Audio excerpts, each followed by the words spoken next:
On the 29th of April 2016, the H225 LNOJF helicopter operated by CHC Helikopter suffered a fatal accident near Turøy in Norway.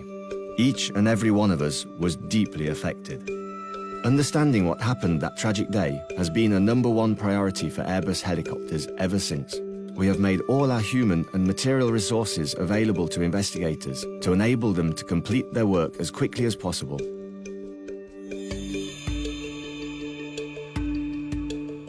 Initial observations revealed that the rotor had separated from the cabin. In response, we began by listing all the possible scenarios that could have led to such an outcome, even the most improbable ones. One by one, every branch on the fault tree analysis was put to the test in order to confirm or rule out each hypothesis. We drew on all the information gathered by the investigators on site to piece together exactly what happened. Each and every detail was taken into consideration. We also used complex numerical models in simulating different failure modes, comparing them with observations of the actual parts. In the meantime, we considered and examined a 2009 Super Puma accident that bore similarities. Finally, we carried out about 2,000 hours of testing in dozens of different tests, the aim being to reproduce the failure scenarios envisioned and to identify which one actually occurred. In total, more than 370 people were called upon during the course of a year.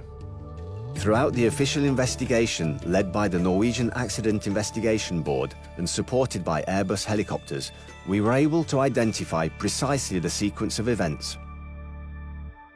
The origin was traced back to the inside of the main gearbox, a key mechanism in the aircraft, as it transmits power from the engines to the rotors, while reducing rotational speed from 23,000 RPM to 265 RPM for the main rotor.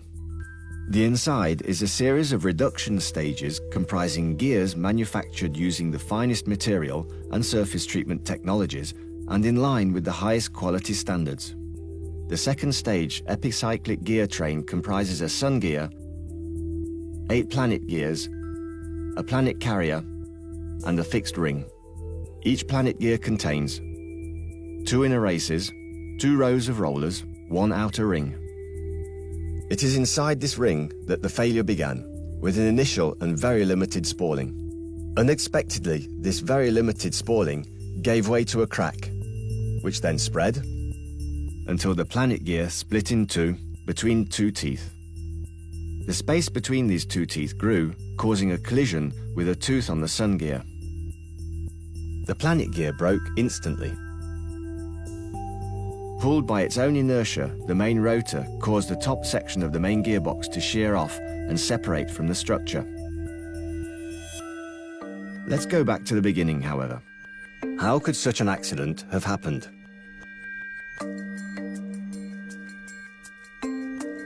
The potential contributing factors were identified, and safety barriers were put in place to eliminate their reoccurrence. One of them is the non-detection of very limited spalling. Spalling is a normal degradation of bearings that remains acceptable up to a certain amount. This is monitored with magnetic plugs that collect the metallic particles. In the case of LNOJF, the defined practice of particle detection was not sufficient to reveal very limited spalling. We have therefore improved this practice of metal particle detection. The frequency of inspections has been significantly increased. Stricter removal criteria have been put in place regarding particle sizes. Detection methods were completely overhauled and now include a latest generation magnetic plug with increased performance. Another potential contributing factor is the phenomenon of fatigue. Some metal parts subjected to high repeated stress have a defined number of cycles before their possible failure. Airbus helicopters therefore defines a maximum operating time for each part. In 2004, Airbus helicopters defined a maximum operating time in accordance with the certification requirements. In 2017, based on the learnings from the accident investigation, this maximum operating time has been reduced by a factor of 4. Another potential contributing factor is linked to the design of the planet gear. 2 suppliers manufacture these planet gears, and their designs are not 100% identical, even if both match the technical specifications. The second creates greater contact pressure and was used in the LNOJF's main gearbox. This planet gear has now been prohibited outright.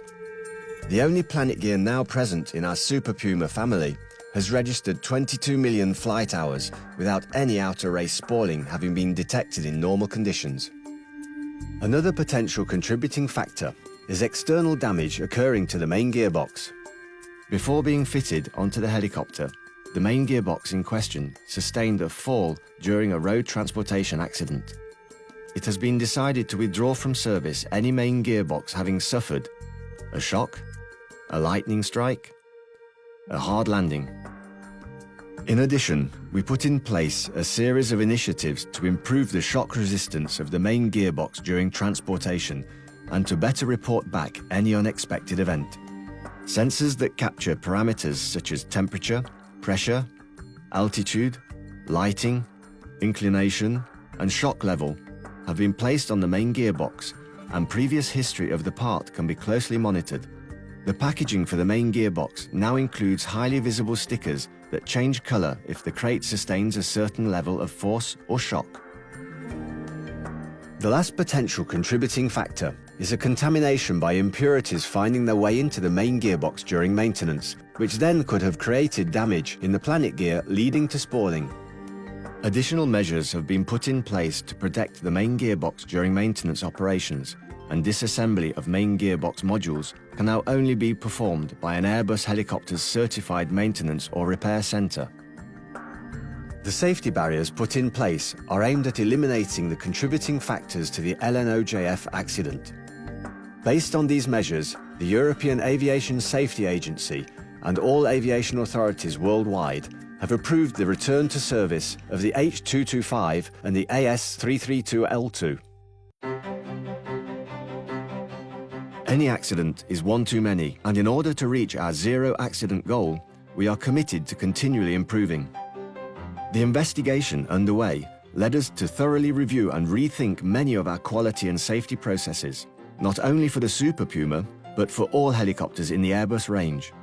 One example is how we are working on improvements for handling and tracking dynamic components. This includes developing better solutions for documentation, repair feedback, and digital solutions for better traceability. Furthermore, taking what we have learned from these investigations, we have gone back and checked the stress analysis for all our aircraft. We took additional steps and applied the same strict standards on planet gear bearing contact pressure to our other helicopters, which led to the removal of 2 types of planet gear as a precautionary measure for the Dauphin family. Finally, we have launched a research program to innovate how we analyze vibrations. The vibration detection systems on the H225 are used to collect and analyze critical data to optimize the helicopter's availability and safety. We are working in partnership with leading university research centers on the detection of occurrences such as spoiling and cracks. We already use vibration as a way to detect damage in fixed gears, but applying these methods to moving gears, such as epicyclic gear trains, does not exist.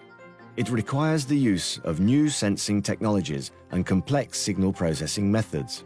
We are seeing some promising developments in this field.